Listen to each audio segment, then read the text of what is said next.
Ils sont toujours 5 sur la ligne de départ. Aucun d'eux n'est prêt à faire le saut maintenant. Je chemine dans ma réflexion. Et ce qui m'aide à cheminer, c'est que je parle, j'échange avec mes collègues, je prends le pouls de la situation, comment eux voient les choses. Le ministre de la Sécurité publique retire son nom de la liste des prétendants, se range derrière Christine Fréchette. Je décide d'unir mes forces, parce que je pense que ce n'est pas le temps de se diviser, à Christine Fréchette que je demande aujourd'hui de se présenter officiellement. La ministre de l'Emploi est la 7e à inciter la ministre de l'Économie à plonger. Pousser sa candidature et l'encourager à se présenter. Êtes-vous prêt?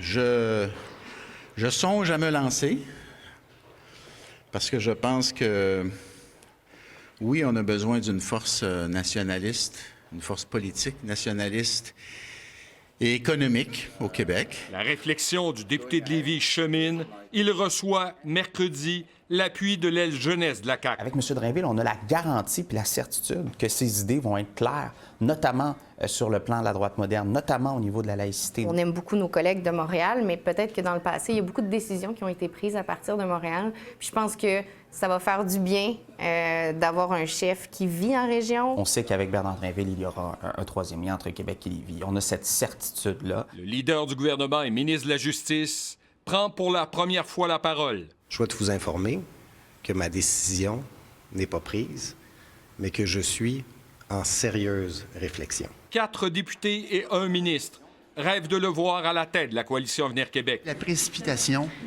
c'est toujours une mauvaise conseillère.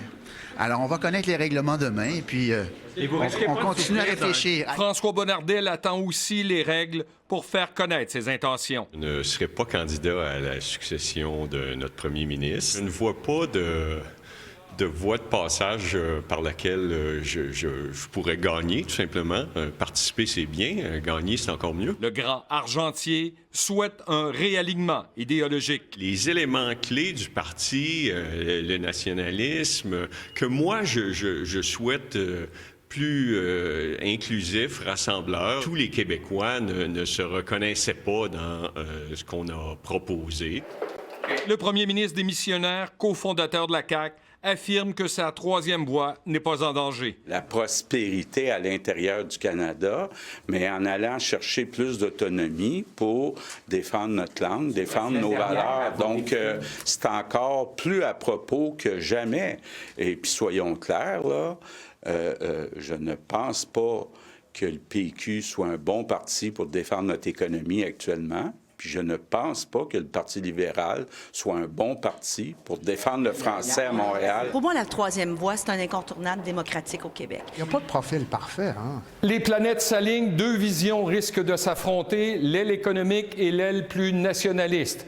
Les prétendants vont se lancer très rapidement dès que les règles de la course seront connues jeudi. Alain Laforêt, TVA Nouvelle, Québec.